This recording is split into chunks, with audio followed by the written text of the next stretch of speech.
What if Gentlemen, a simple madam, glance at a please. portrait could A toast to our unravel a distinguished 20-year-old gathering. mystery, Thank you. exposing To new lies, partnerships and betrayal, success. and murder? The restaurant shimmered like a palace of glass and gold, a place where billionaires came to celebrate their victories and forget their sins. Maya Collins moved quietly between tables, her black uniform crisp, her polite smile hiding the exhaustion of a double shift. She'd learned how to disappear, how to be invisible to people who never looked down long enough to see the one serving them. Tonight, Reeves Tower's private dining hall was busier than ever. The owner himself, Jonathan Reeves, was hosting a gala upstairs. Mia had heard of him all her life, a tech magnate, self-made, feared, and admired in equal measure. She'd never met him in person. But when the head waiter barked, "Collins, help set the executive floor," she swallowed her nerves and obeyed. The private office glowed with expensive restraint, mahogany, crystal, and a single wall lined with framed photographs. Maya wiped down the glass table, humming softly when something on that wall stopped her breath cold. Behind the desk hung a large portrait of two men shaking hands. The younger man was Jonathan Reeves, unmistakable in his tailored suit. The other man, dark hair, kind eyes, a familiar crooked smile, made Mia's knees buckle. Her rag trembled in her hand. It was her father, David Collins. The man she buried in her heart 20 years ago after the fire that took his life. She stepped closer, her reflection trembling in the glass. Her father wore the same wristwatch she kept in a drawer at home, the one her mother said was all that was left. Why was he standing beside Jonathan Reeves? Why was this photo in the billionaire's office displayed like a trophy? Her pulse hammered in her ears as the door opened behind her. Jonathan Reeves walked in mid-con conversation with a group of investors, his commanding presence filled the room, his laughter sharp and calculated. He stopped when he saw her near the portrait. Their eyes met, hers wide with disbelief, his narrowing in confusion. Mia's lips parted before she could stop herself. "Sir," she said, her voice shaking. "Why? Why is my father in your office portrait?" The entire room froze.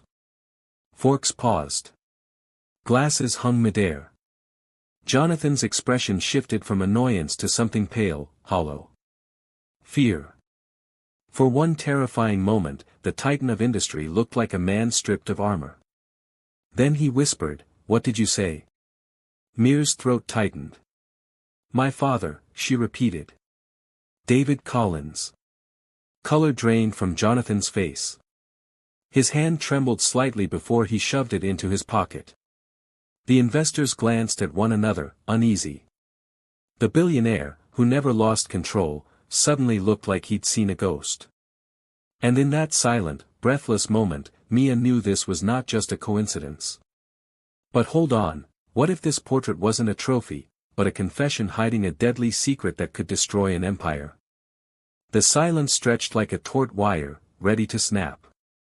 The investors glanced from Mia to Jonathan Reeves, unsure whether to laugh or leave. Maya could hear her own heartbeat pounding in her ears. For a moment, no one moved. Then Jonathan blinked, his composure cracking for a single second before his voice returned low and controlled. "Miss Collins, is it?" he said, his tone clipped. "You're not supposed to be here. Who gave you access to this room?" "I was told to clean it," Maya stammered. I didn't mean to intrude, but that man," she pointed again to the photograph. "That's my father." Jonathan's face hardened, but his eyes betrayed something else. Recognition, maybe guilt. He forced a polite chuckle for his guests.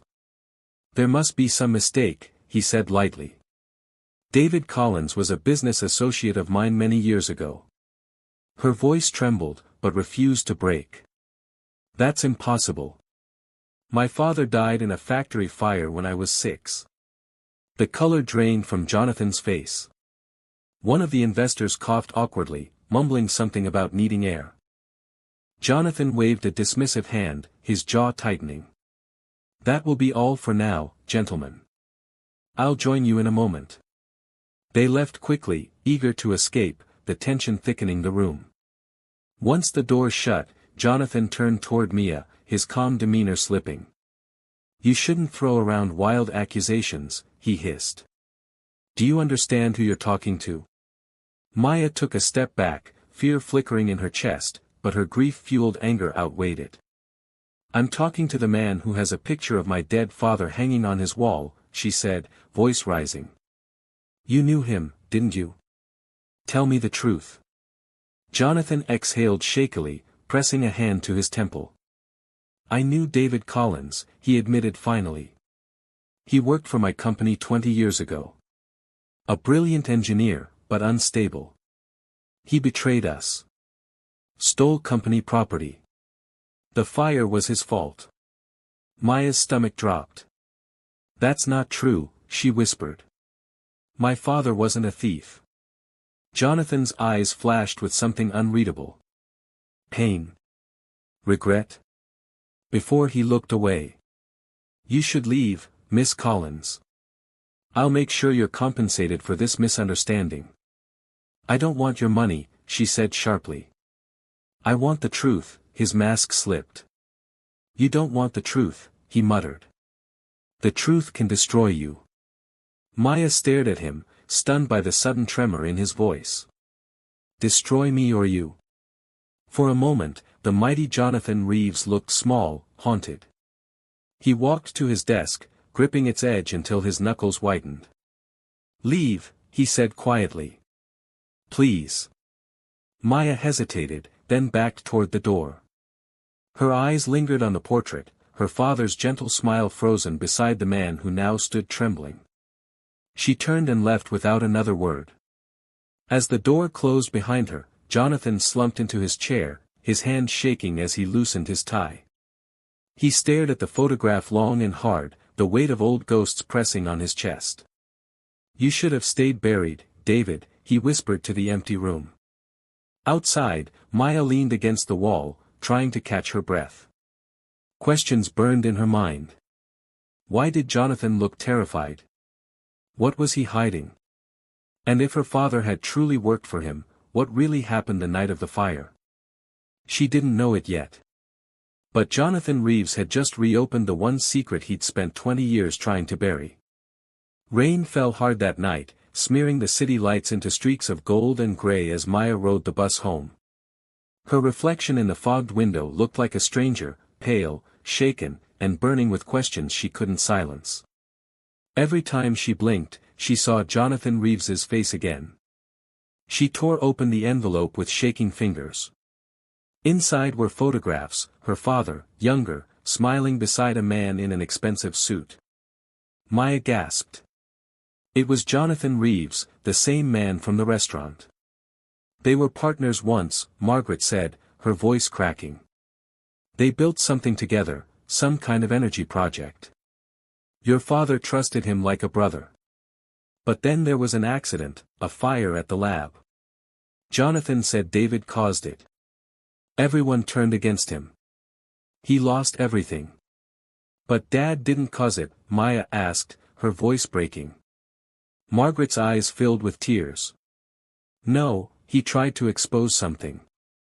Something about stolen research. He wanted to tell the press. Then the fire happened and he never came home." Maya felt the room spin. The walls seemed to close in as her mother dropped to her knees, clutching the photo. "I burned the rest," Margaret whispered. "The letters, the files. I thought it was safer that way." "Safer from who?" Her mother looked up, terror etched into every line of her face. "From him, from Jonathan Reeves. He said, if I ever spoke again, he'd ruin us both." Lightning flashed through the window, and Maya saw her mother's tears glisten. The revelation hit like thunder. Her father hadn't died by accident. He'd been silenced. Margaret reached for Mir's hand, squeezing it weakly. "Don't go after him," she begged. "People like Jonathan Reeves, they destroy whatever they touch." But Maya couldn't listen. Her heart burned with a new purpose. She looked again at the old photograph, her father's trusting smile beside the man who betrayed him. And as the storm raged outside, Mia made a silent vow. She would uncover what really happened, no matter what it cost her. The next morning, Mia woke to the sound of pounding at the door. Her mother stirred weakly on the couch, coughing as Maya rushed to answer. Through the peephole, she saw a man in a black suit standing in the dim hallway. Behind him, a sleek black sedan idled at the curb, its tinted windows glistening in the drizzle. "Miss Collins," the man asked, his tone polite but firm. "Mr. Reeves requests your presence at his office this morning." He said, "It's urgent." Ma froze, heart thundering. "Why would he want to see me?" "I'm not authorized to discuss that, ma'am. But he insisted it was important for you both." Margaret's voice trembled from behind her. "Maya, don't go, please." But curiosity had already taken root in her chest, growing stronger than fear. "I have to know, Mom," she said quietly. "If he knows what happened to Dad, I need to hear it." She grabbed her coat and followed the driver downstairs. The ride to Reeves's tower was silent, the city sliding past like a gray dream. Inside the car, she caught her reflection in the window, eyes red from sleeplessness, determination burning beneath the fatigue. Whatever waited for her, she wasn't turning back. When they arrived, the lobby guards didn't even ask her name. They were expecting her. A woman in a tailored suit met her at the elevator. "Mr. Reeves will see you privately," she said, her voice crisp. The elevator doors opened onto the top floor, a space that smelled of money and fear. Maya stepped out, the sound of her shoes swallowed by thick carpet.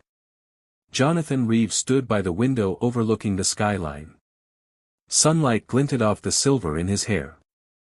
"I wasn't sure you'd come," he said without turning. "You didn't really give me a choice," Maya replied, crossing her arms. He faced her slowly, studying her like a puzzle he couldn't solve. "You look so much like him," he murmured. Her throat tightened. "Don't," she warned. "Don't talk about my father like you cared about him." Jonathan exhaled. "I did care about him more than you'll ever know. But he made mistakes, dangerous ones." "Lies," Maya snapped. "My mother told me everything. You framed him. You stole his work." For the first time, the billionaire flinched. He turned back to the window, his reflection pale against the glass. "You think you know the truth," he said softly. "But you've only heard half of it. Your father was brilliant, but reckless. He wanted to expose classified research. He would have destroyed everything we built. So, you destroyed him instead." Mia shot back. Jonathan's jaw tightened. "You don't understand the cost of power. Someone had to take the fall." Maya took a shaky step closer. "That someone was my father." The air between them buzzed with tension. Jonathan turned, his voice lowering to a whisper. "You should leave this alone. There are things buried deeper than you realize." Maya's hands clenched at her sides. "Then maybe it's time someone dug them up." He sighed, wearily. "If you keep chasing this, you'll regret it. You're not ready for what you'll find." But Maya was already backing toward the door, her mind racing. "Maybe I'm not, but I'm done being afraid." Jonathan's gaze followed her. A strange mix of fear and pity in his eyes. "You're your father's daughter," he said quietly. "And that will be your undoing." Mia walked out without another word, unaware that someone in the hallway was already watching, reporting her every move. The elevator ride down felt endless. Mia's pulse was still racing as Jonathan Reeves's last words echoed in her mind. "You're your father's daughter, and that will be your undoing." The sentence sounded less like a warning and more like a threat. When the doors opened, she exhaled shakily and stepped out into the marble lobby. But something caught her eye. A flash drive lying on the elevator floor, half hidden beneath the railing. She glanced around. No one noticed. Her instincts screamed to leave it, but curiosity won. She slipped it into her pocket and walked out into the rain. By the time she got home, her mother was dozing on the couch. Maya brewed a cup of cheap coffee, her hands trembling as she plugged the flash drive into her old laptop. A folder popped up instantly labeled All Phoenix. Inside were dozens of documents, blueprints, and encrypted files. One stood out, a video dated 20 years ago. Her heart hammered as she clicked play. The footage was grainy, but clear enough. Her father sat in a cluttered office, younger and vibrant, his hands waving as he argued with someone behind the camera. "You can't just take it, Jonathan." David's voice shook with rage. "We built this together. It could change the world. Clean energy, no patents, no corruption." Another voice cut him off. Colder, sharper. "You're naive, David. The world doesn't want saving. It wants profit." Maya gasped. It was Jonathan Reeves. Her father slammed his hand on the desk. "You're selling it to the government, aren't you? That's why you want me out." Jonathan's voice dropped. "You've left me no choice. You talk to the press and you'll ruin us both." The camera jolted. There was shouting, a crash, and then a gunshot. The screen went black. Maya froze, the sound ringing in her ears long after the video ended. Her mother stirred in the background, whispering in her sleep. "David." Maya's stomach turned. The truth was undeniable now. Her father hadn't died in an accident. He'd been silenced. And Jonathan Reeves had lied for decades. She scrolled through the rest of the files, financial records, internal memos, and one document marked confidential project termination. It detailed payouts, false statements, and a list of employees dismissed after the fire, including David Collins, deceased. At the bottom was Reeves's signature. Mia's breath caught. Her hands shook with fury. For 20 years, that man had built an empire on her father's ashes. Suddenly, a sound outside. The low rumble of an engine idling too long. She peered through the curtain. A black sedan was parked across the street, headlights off, just sitting there. Her pulse quickened. Someone was watching. She unplugged the flash drive, stuffed it into her pocket, and turned off the lights. If Jonathan knew she had the files, she wasn't safe. The next morning, she called in sick. Every few minutes, she checked the street. The car was gone. But the fear remained. She didn't go to work, didn't eat. She just sat at her kitchen table, staring at the flash drive, thinking. If she went to the police, they'd never believe her. Jonathan Reeves could buy silence from anyone. But there was one person who might listen. An independent journalist who'd once written about corporate corruption. Daniel Ward. She remembered his articles, his reputation for exposing billionaires. She found his number online and hesitated, finger hovering over the dial. Then she pressed call. A calm voice answered. Daniel Ward Investigations. Ma swallowed hard. Mr. Ward, I have something you'll want to see. It's about Jonathan Reeves and the man he tried to erase. On the other end of the line, Daniel's tone changed. Sharper, intrigued. Tell me everything. Daniel Ward met Maya in a small coffee shop tucked between two shuttered storefronts in Lower Manhattan. It was raining again, the kind of gray drizzle that turned the city into a blur of ghosts. Daniel looked exactly like she expected, mid-30s, unshaven, eyes sharp behind wireframe glasses. His voice was calm, but carried the weight of someone who'd seen too many people get burned chasing the truth. You said it's about Jonathan Reeves, he asked, stirring his coffee. You realize accusing a man like that could destroy you?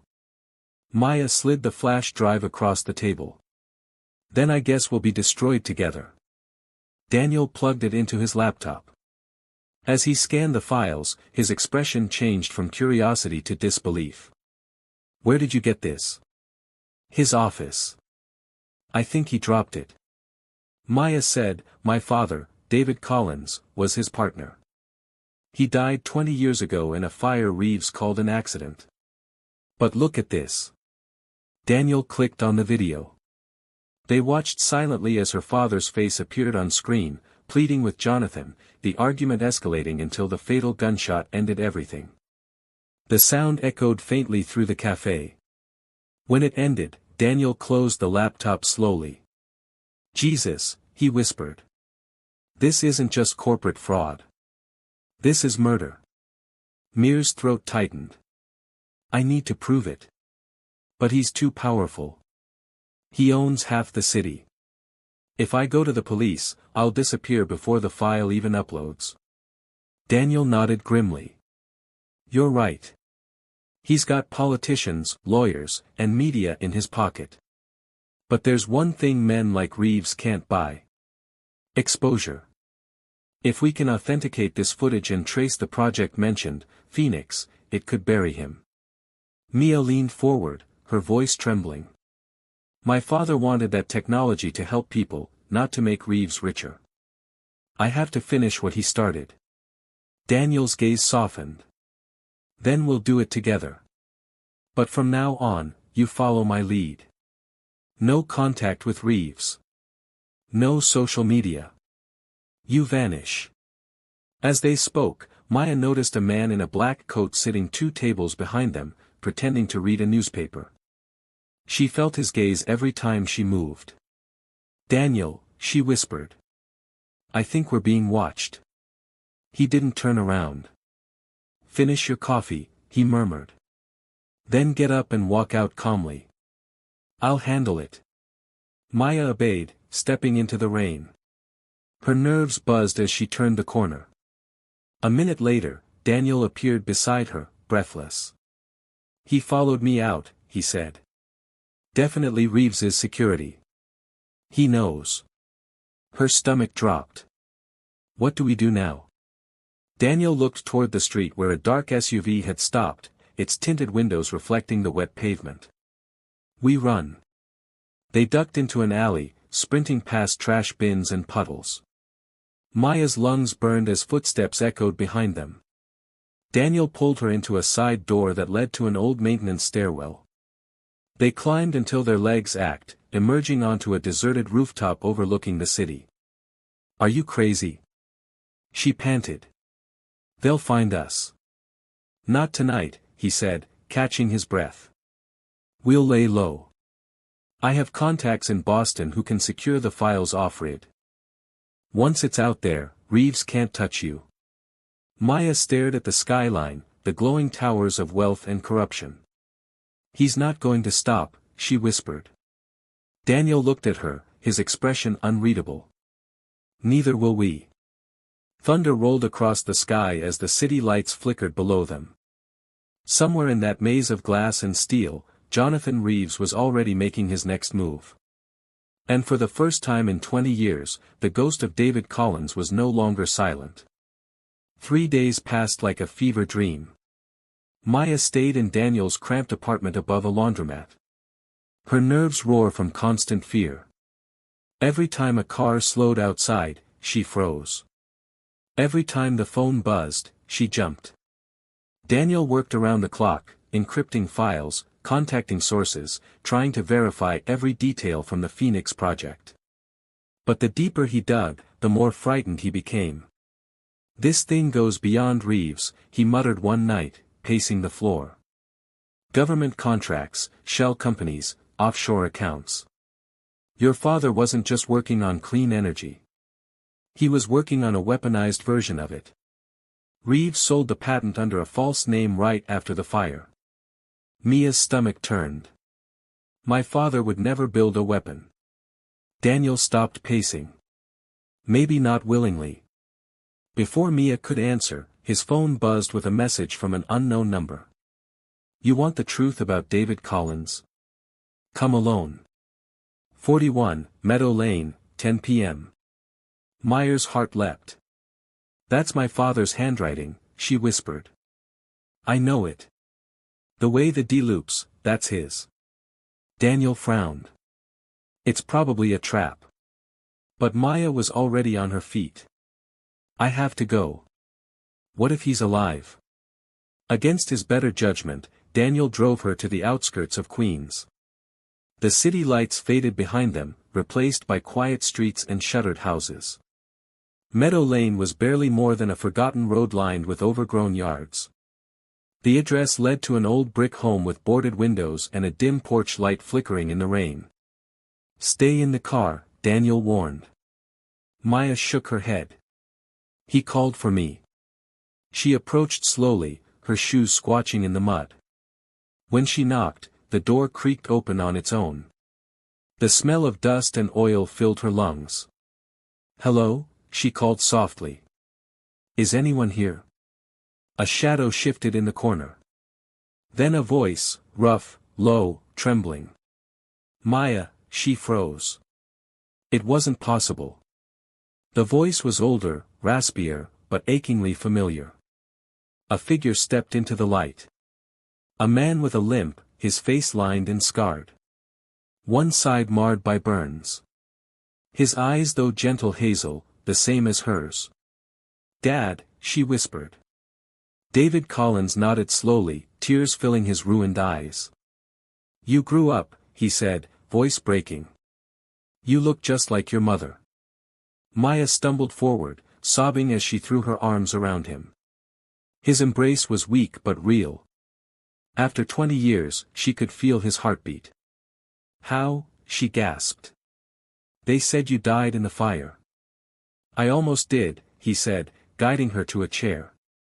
"Reeves tried to have me killed after I refused to stay silent. I escaped barely.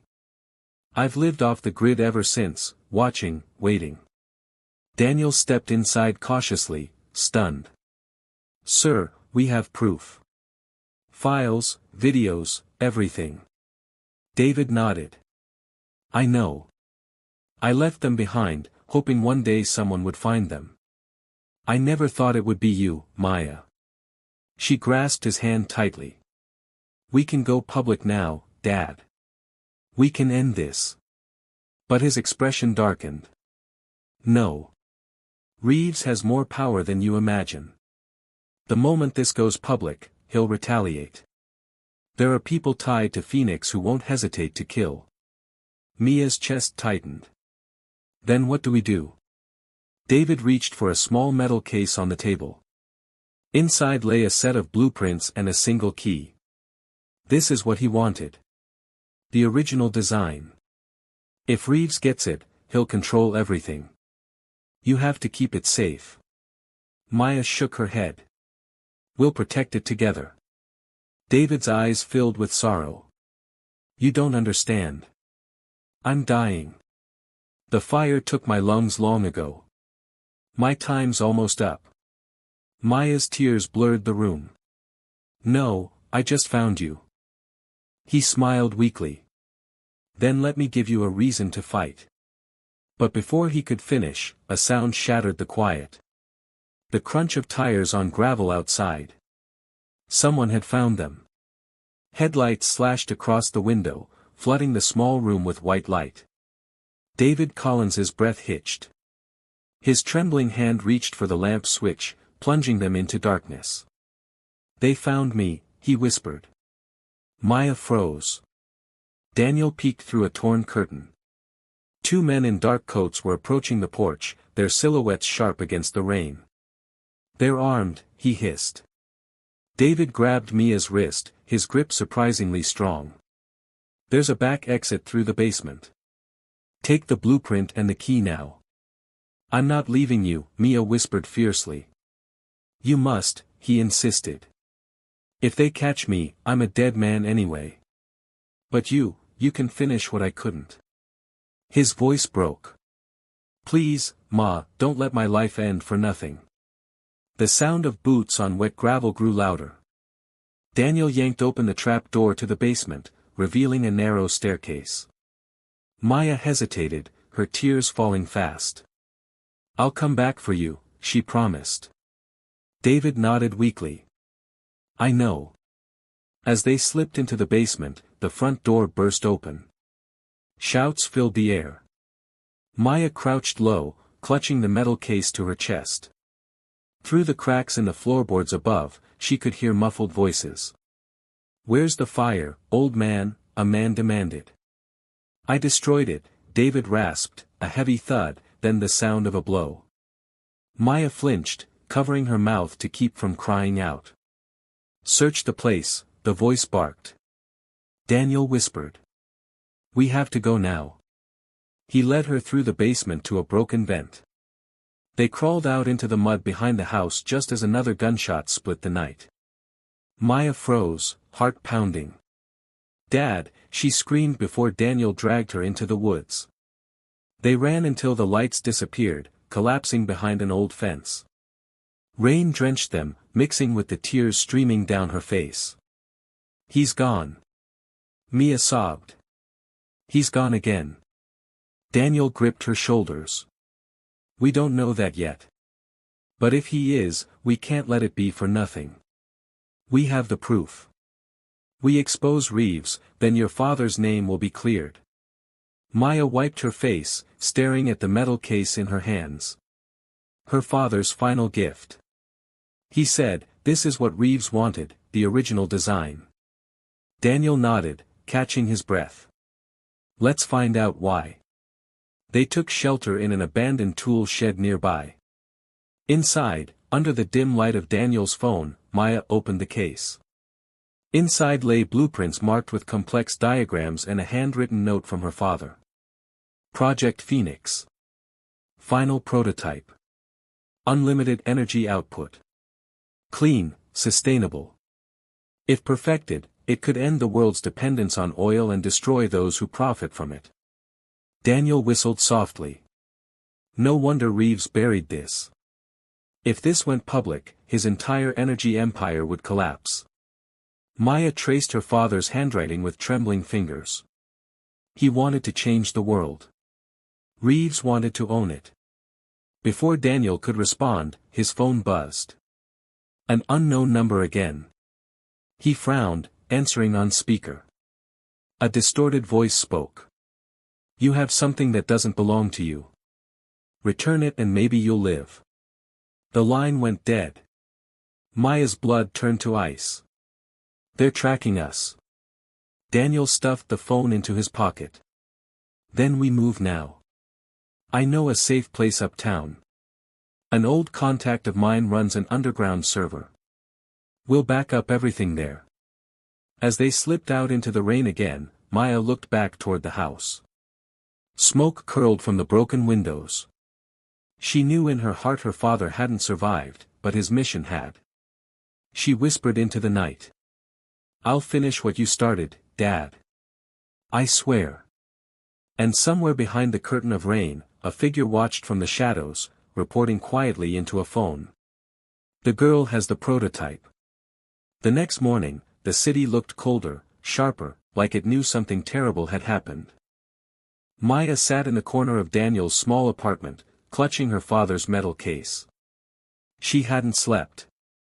Every time she closed her eyes, she saw the flash of gunfire, heard her father's final words echoing in her mind. Don't let my life end for nothing. Daniel placed a steaming mug of coffee beside her. We have to move fast, he said quietly. If those men work for Reeves, he'll know by now that we escaped. Once he realizes you have the prototype, he'll stop at nothing to get it back. Maya opened the case again, staring at the intricate designs. Her father's handwriting curved between lines of formulas and power cells. Look at this, she said. He found a way to generate energy without waste, without cost. It's beautiful. Daniel leaned over her shoulder. It's revolutionary, he agreed. But Reeves wanted to weaponize it. There's a section here labeled Phase 2, Energy Redirection. That's not power generation. That's energy discharge. Maya's heart sank. You mean he wanted to turn it into a weapon? Daniel nodded grimly. A weapon that could an entire city grid. Instant invisible destruction. That's why your father ran. That's why Reeves needed him gone. For a long time, neither of them spoke. The weight of the truth pressed down on the tiny room. Finally, Maya stood, resolve hardening in her eyes. We expose him today. I don't care how powerful he is. Daniel grabbed her wrist. We can't just upload it. If we go public without proof that the video and files are authentic, Reeves will spin it.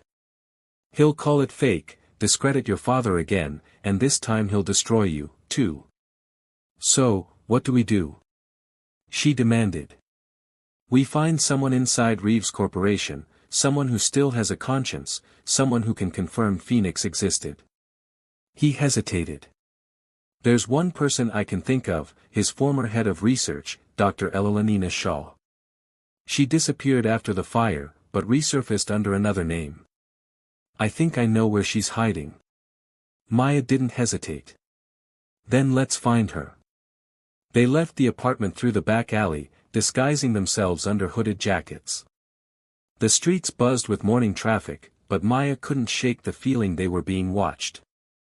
A dark sedan crept behind them for 3 blocks before turning off. Still, her instincts screamed danger. By afternoon, they reached a rundown building near the docks. Daniel knocked on a steel door 3 times. It opened just enough for a pair of weary eyes to appear. Ward? A woman's voice asked. Elena, Daniel said. We need to talk. It's about Phoenix. The door opened wider. Dr. Shaw looked older than her photos. Gray hair, nervous hands, but her eyes were sharp. When she saw Mia, she froze. You look exactly like him, she whispered. David Collins. Mia's breath caught. You knew my father. Elanina nodded. He was brilliant. The only one who understood what Phoenix could really do. Reeves thought he could control it, but David knew better. That's why Reeves framed him. Maya stepped closer. I have his designs, his prototype. I want to finish it the way he intended. Elanina's face went pale. Finish it, my dear. You don't understand. That technology isn't safe. It's incomplete. If it falls into the wrong hands, it could erase everything your father stood for. Maya hesitated. Then what do we do? Before Elanina could answer, a red dot of light appeared on her chest. Daniel's eyes widened. Sniper, get down. Glass shattered as a bullet ripped through the window. They dove to the floor. Outside, tires screeched. Maya clutched the case against her chest, heart pounding. He found us, she whispered. And as shins wailed in the distance, Elanina Shaw turned to them with a single urgent word. Run. Bullets shattered the silence.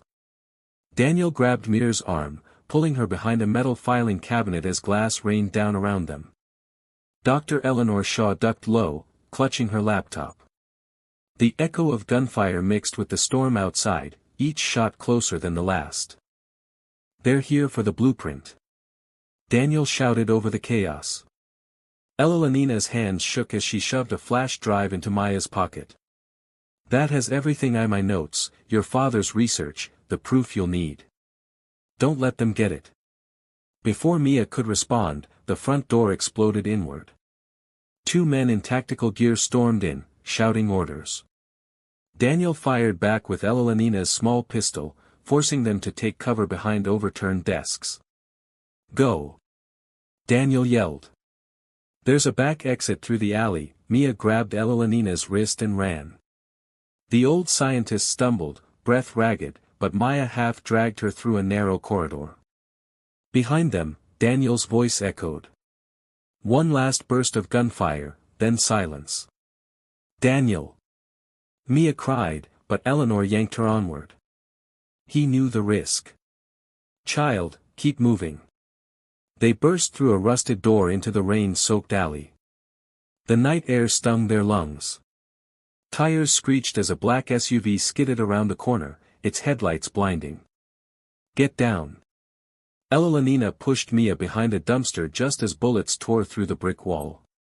Mia's ears rang. She felt Elanina's weight slump against her, warm liquid spreading across her sleeve. No, no, no, Maya whispered, pressing her hand against the bleeding wound in Elenina's chest.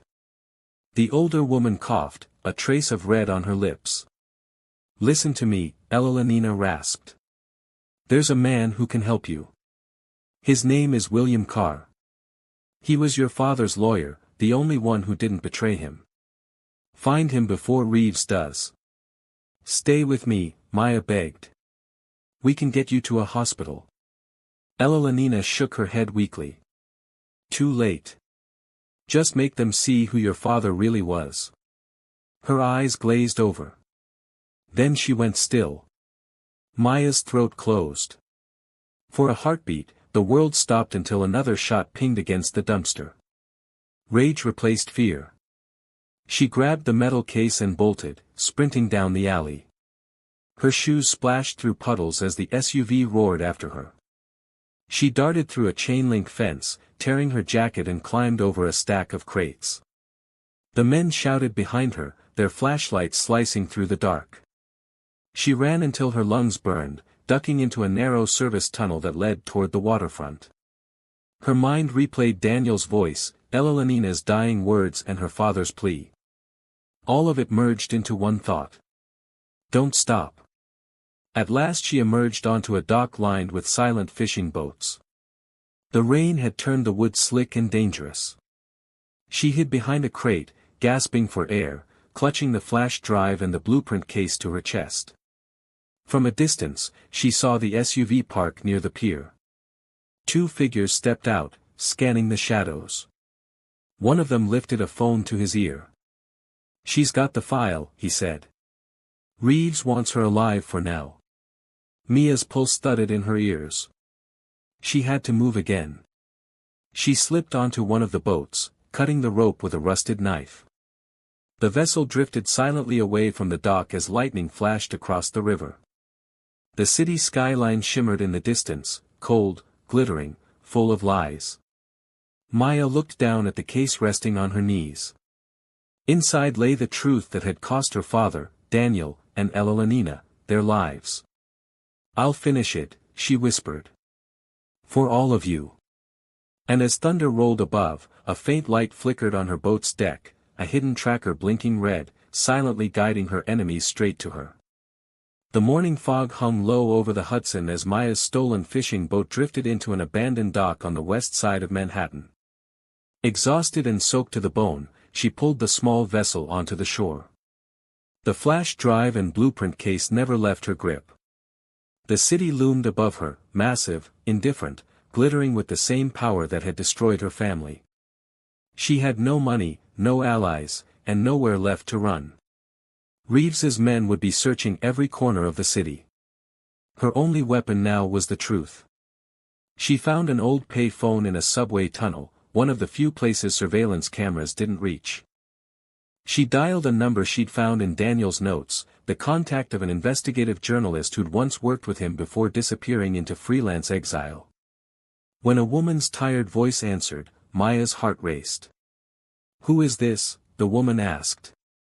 "My name's Maya Collins, Daniel Ward sent me." Before her voice caught. "He's gone. They killed him." A pause. Then the woman said quietly, "Where are you?" Within an hour, Maya sat in a small news studio hidden inside a warehouse in Brooklyn. The journalist, a wiry woman named Nora Vance, studied the flash drive with wary eyes. "You realize if this is real, you're holding something that could take down one of the most powerful men in the country." "I know," Maya said. "That's the point," Nora hesitated. "We can stream the footage live. I have a secure channel. But we need corroboration. People won't believe a waitress claiming to expose a billionaire." "I don't need them to believe me," Maya said firmly. "I just need them to see." Nora connected the flash drive to her system, the monitors lighting up with lines of encrypted code. "There's a video here dated 20 years ago, and some blueprints." Maya nodded. "That's the Phoenix Project. My father's creation. Reeves stole it." Nora leaned closer. "If you want to do this, there's no going back. Once it's online, you'll have every corporate fixer and federal agent in this city hunting you. I've already lost everything that mattered, Maya whispered. Let's finish it. As the upload began, the screen filled with the haunting image of her father arguing with Reeves, the same footage she'd seen in Daniel's apartment. Maya's heart ached as his voice echoed through the studio. You can't sell this. It's meant to save lives. But before the upload could complete, the feed froze. Static crackled through the speakers. Nora frowned, typing rapidly. That's not possible. Someone's jamming the connection. The lights flickered. A moment later, the studio door burst open. Two men in black suits stormed in, guns drawn. Maya grabbed the flash drive from the computer and ducked behind a camera rig. Nora screamed as one of the men shoved her aside. Get the girl, one of them barked. Ma sprinted toward the back exit, heart hammering. She crashed through the metal door into a narrow alley, the rain slicing her skin like glass. Behind her, footsteps thundered. She turned sharply, ducking between dumpsters, slipping in puddles. A van screeched to a halt at the alley's end, its back doors flung open. Inside sat Jonathan Reeves himself, drenched from the rain, his piercing blue eyes burning with fury. Maya, he said softly, almost gently. You've caused quite a mess. She froze, clutching the flash drive. You killed them. My father, Daniel, Elenina. How many more? Reeves stepped closer, his voice calm but deadly. You think this is about murder? This is about control. You can't stop what's already in motion. I can expose you, she shot back. He smiled coldly. You really think the world cares about the truth? Maya's hands shook. She glanced around, searching for escape, but Reeves lifted a hand. His men surrounded her. Come with me, he said quietly. You're done running. And as they forced her into the van, she realized too late her plan to expose him had been the trap he'd set all along. Maya's wrists burned against the zip ties as the black van sped through the city. Rain streamed across the tinted windows, each flash of lightning revealing the hard faces of Reeves's men. Jonathan sat opposite her, perfectly composed in his dark suit, as if this were just another business meeting. You've caused me more trouble than any reporter or rival ever did, he said, his tone almost amused. For a waitress, that's impressive. Maya glared at him. You killed my father. You destroyed everything he worked for. Reeves tilted his head, studying her. Killed him? No, Maya. I saved him from himself. Your father was brilliant, but naive. He wanted to give the Phoenix prototype away for free. He didn't understand what kind of power it held. Someone would have weaponized it eventually. Better it stayed in my hands. Her voice shook with fury. You stole his work. You stole his life. He leaned forward, eyes glinting under the dim interior light. I built an empire from it. Millions of people have jobs because of me. You think morality feeds families? Maya spat out. You think money replaces a soul? Reeves's expression hardened. Your father said the same thing right before he pointed a gun at me. She froze. That's a lie. Is it? He said quietly. You've seen the video. Did you ever wonder who was holding the camera? Maya's heart pounded. You recorded it to frame him. He gave a small smile. Framing him was easy. He was desperate, unstable, terrified. He would have done anything to stop me. But in the end, he couldn't pull the trigger. Because he wasn't like you, she said coldly. Reeves sighed and looked out the window as the van slowed. We're here. They pulled into the underground parking level of Reeves' tower. Guards flanked the elevator as he gestured for her to follow. Her hands were untied, but the men's guns ensured obedience. The elevator rose in silence until the doors opened onto his private office. The same place where this nightmare had begun. Sit, he ordered. She stayed standing. You can threaten me, but I'm not afraid of you anymore. You should be. He pressed a button on his desk. A massive screen lit up displaying security footage. The coffee shop with Daniel, the meeting with Elenina, even the hidden dock where she'd escaped. He had seen everything. I let you run, Reeves said calmly. I wanted to see how far you'd go, who you'd trust. You led me right to every loose end. Maya's stomach dropped. You used me. I studied you, he corrected. You're your father's daughter, brave, reckless, emotional, and just like him, you've mistaken righteousness for power. Maybe, she said, lifting her chin. But you made one mistake. He frowned. And what's that? Maya reached into her pocket. Reeves's men tensed, but instead of a weapon, she pulled out a small recorder. She pressed play. Reeves's own voice filled the room, repeating his earlier words. I let you run. You led me right to every loose end. He froze. I've been recording since the van, Maya said. Everything you've said, every confession, every lie. It's already uploaded to an encrypted server. If anything happens to me, it goes public. Reeves's calm facade cracked for the first time, his knuckles whitened against the desk. You don't know what you've done. Oh, I do, she said softly. I just turned your power against you. For a moment, the billionaire said nothing. Then he smiled, a thin, dangerous smile. You think you've won, Maya. You have no idea how deep this goes. And as security alarms suddenly blared through the tower, Maya realized someone else had triggered a breach, someone she never expected to see again. The alarms screamed through the tower, red lights flashing across the glass walls. Jonathan Reeves shot to his feet, barking orders into his intercom. Lock every exit.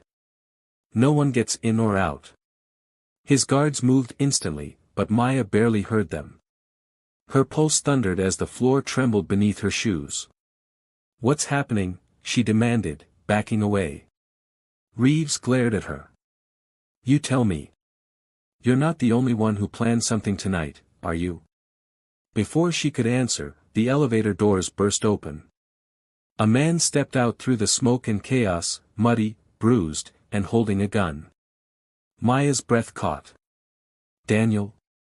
He gave a half smile. Exhausted, but alive.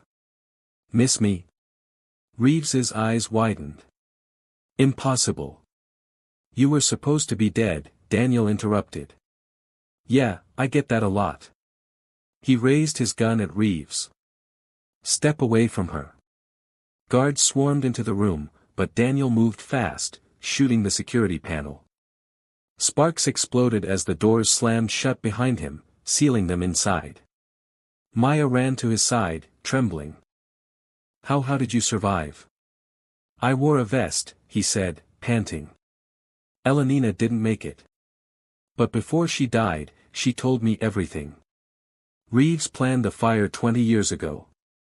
The cover-up, all of it. I have the rest of her files. Reeves's expression darkened. You have no idea what you're playing with, Ward. Walk away while you can. Daniel's smirk vanished. You murdered innocent people, Jonathan. You don't get to walk away. Maya turned to Daniel. We can end this now. We have his confession, the files, everything. But Daniel didn't answer right away. His gaze flickered just for a moment toward Reeves. And in that split second, Maya saw something she didn't understand. Recognition. Reeves spoke softly. You did well, Daniel. Better than expected. Maya froze. What did he just say? Daniel lowered his gun. Maya, listen. Her heart stopped. No, you didn't. Reeves straightened, his confidence returning. He's been working for me since the beginning, he said smoothly. I needed someone to draw you out to find what your father left behind. Daniel Ward was the perfect choice. Maya's stomach turned to ice. That's not true. Tell me it's not true. Daniel's voice cracked. It started that way. Yes, but it changed. I swear, Maya, I was trying to protect you. Protect me? She snapped, tears stinging her eyes. You used me like everyone else. Reeves chuckled. Don't be so dramatic. You played your part beautifully. Now hand over the blueprint and maybe I'll let you both live. Ma's fury boiled over. You'll never touch it. Reeves motioned to his guards. Take it from her. Daniel moved first, grabbing Mia's arm. Run. Why should I trust you now? She shouted. Because I'm the only reason you're still breathing. He fired at the glass wall, shattering it. Wind howled through the office as papers and debris flew. Mia clutched the flash drive and blueprint case, ducking behind the desk. Daniel fired again, holding off Reeves's men.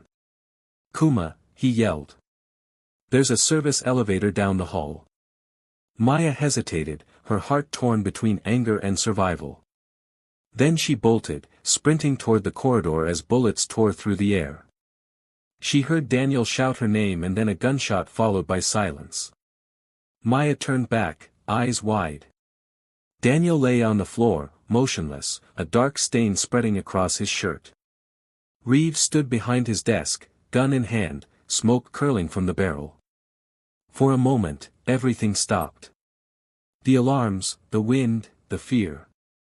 Just silence. Reeves lowered the gun and met her gaze. You see what truth costs, Ma, he said coldly. It always takes something from you. And as she ran toward the open elevator shaft, clutching the last proof of her father's innocence, Ma swore that Reeves would pay for every life he had taken. The elevator plunged downward, rattling like a dying heartbeat. Maya crouched in the corner, gripping the blueprint case so tightly her knuckles turned white. The events replayed in her head like a nightmare she couldn't wake from. Daniel's betrayal, the gunshot, his body collapsing beside Reeves's cold smile. When the elevator stopped, she stumbled into a dim hallway that smelled of metal and bleach. Reeves Tower's basement, the lowest level, used for archives and maintenance. It was eerily empty. Her shoes echoed against the concrete as she searched for another exit. Maya. She froze. The voice was soft, trembling.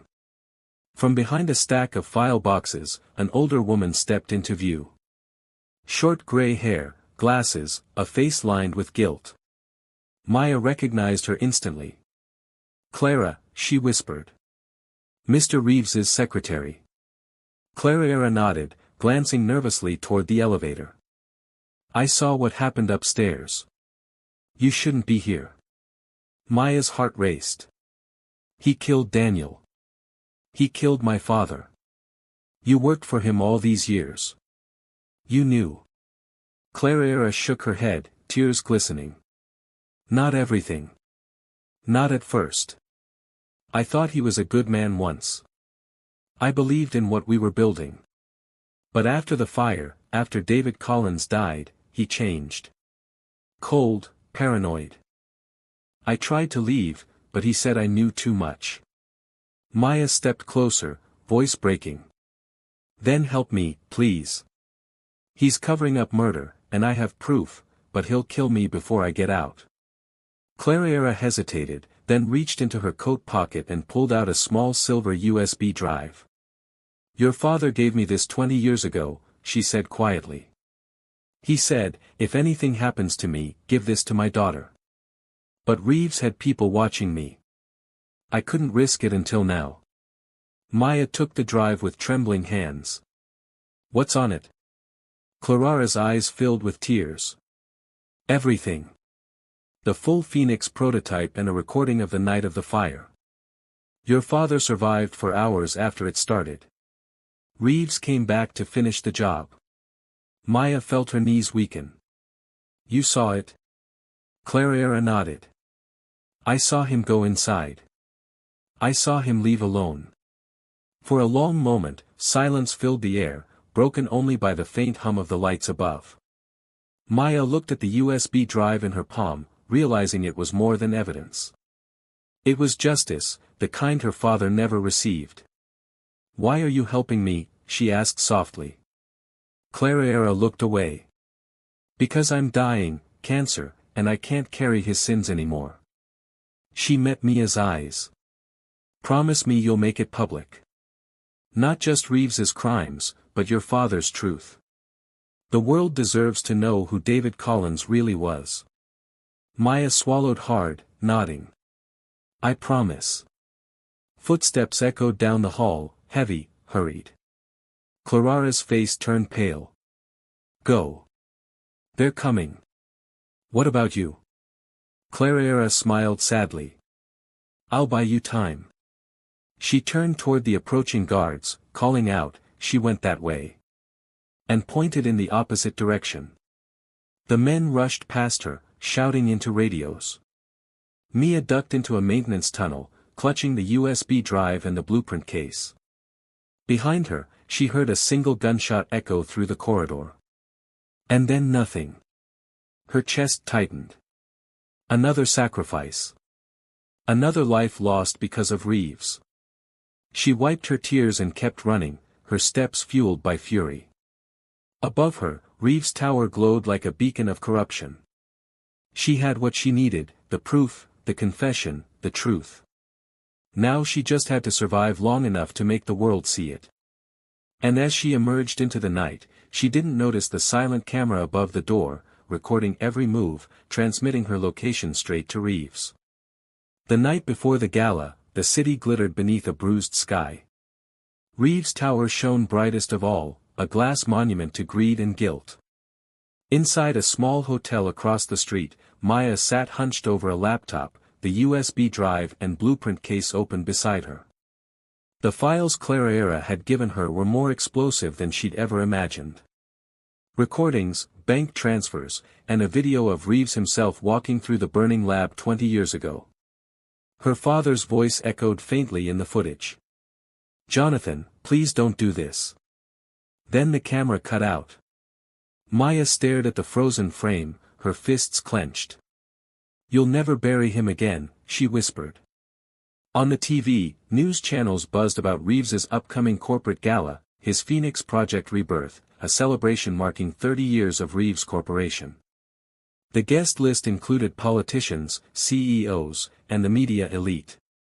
It was the perfect stage for a man who had built his empire on lies. And it was where she would end him. Hear him. Maya connected Clara's USB to her laptop and started building an automated stream, one that would upload the video, the documents, and Reeves's recorded confession the moment she pressed a single button. She disguised the upload through several global servers. If anything happened to her, the truth would go live automatically. At dawn, she changed into a borrowed black dress and tied her hair into a neat bun. From her old life as a waitress, she'd learned how to move unseen in elegant rooms. Tonight, that invisibility would be her weapon.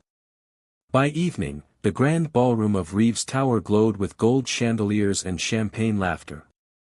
The world's most powerful people clinked glasses beneath the banner. Phoenix, reborn for a brighter future. Maya slipped through the service entrance, her heart pounding. No one gave her a second glance, just another staffer in a black dress carrying a tray of drinks. But hidden inside the tray was a small transmitter linked to her laptop. All she had to do was plug it into the presentation system in Reeves's office. Across the room, Jonathan Reeves stood on the stage, smiling for the cameras, every inch the charming visionary. Tonight, he declared, we celebrate not just progress, but redemption. Phoenix represents innovation, unity, and hope. The audience applauded. Maya's blood boiled. Reeves's security team tried to block them, but the officers flashed warrants. The detective in charge, a tall woman with steely eyes, approached the stage. "Jonathan Reeves," she said firmly. "You're under investigation for the murder of David Collins, corporate fraud, and destruction of evidence." He stared at her, stunned. "You can't arrest me. You don't know who I am." "Oh, we know exactly who you are," she replied. Reporters crowded the entrance, shouting questions. She slipped past them quietly, unnoticed until she reached the ICU ward. Through the glass she saw him.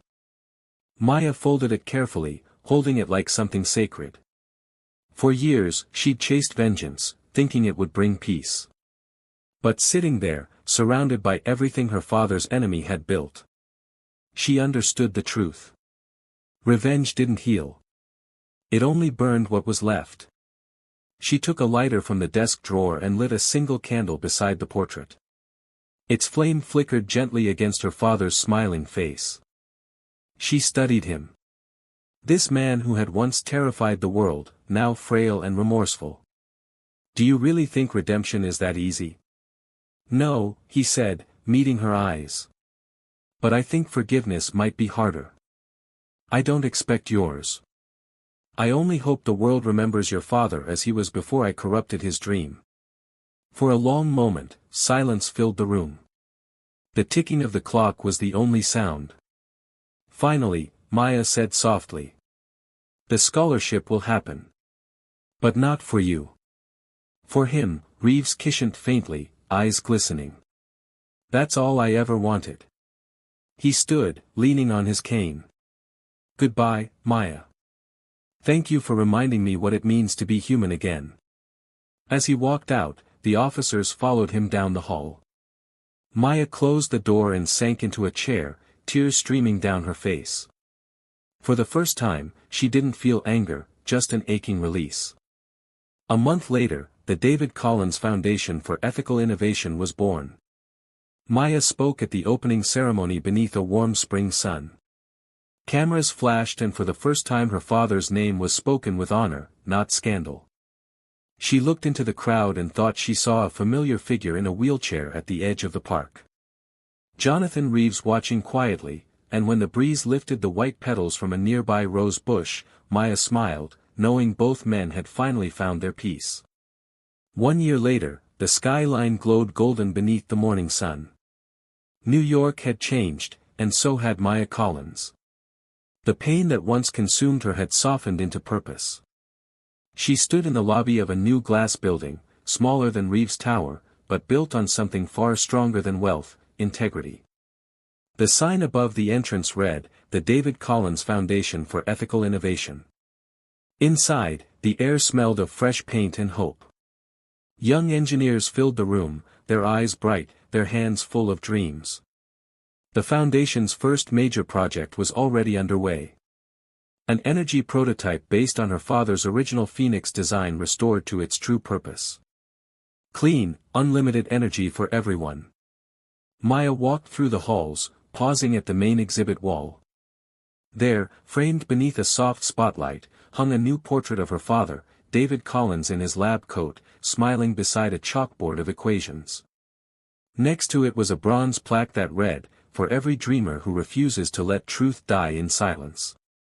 She traced the edge of the frame, whispering, "You made it, Dad. The world finally knows." Behind her, a voice said softly, "It's beautiful." She turned to see Jonathan Reeves in a wheelchair, escorted by a nurse. His hair was white now, his hands thin, but his eyes held peace instead of power. He gave a faint smile. "You hung it where everyone can see." "It belongs here," Maya said. "Where the story began and where it ends." Reeves wheeled closer, studying the portrait. "He would have been proud of you, of what you built." Ma nodded slowly. "This isn't about pride. It's about redemption for both of us." He chuckled weakly. "You sound like him." Silence lingered between them, heavy but calm. After a long moment, Reeves reached into his coat and handed her a small envelope. "I've signed over my remaining shares. The foundation owns them now. Every cent goes to your father's vision." Maya accepted it quietly. "You didn't have to." "I did," he said. "It's the only way I could leave something good behind." A distant sound of laughter drifted from the next room, the intern celebrating a successful test run. Reeves watched, his eyes softening. "You know," he murmured. When I first met your father, we dreamed of moments like this. We wanted to change the world. I just lost my way. And now, she asked. He smiled faintly. Now I think I've finally found it again. A nurse appeared at the doorway. Mr. Reeves, your car is ready. He nodded and looked back at Maya. Promise me one thing. Keep his story alive. Not mine. I promise, she said gently. Reeves's gaze lingered on the portrait one last time. Goodbye, David, he whispered, then turned and rolled away. Ma watched until he disappeared through the doors, sunlight catching the edge of his silver hair.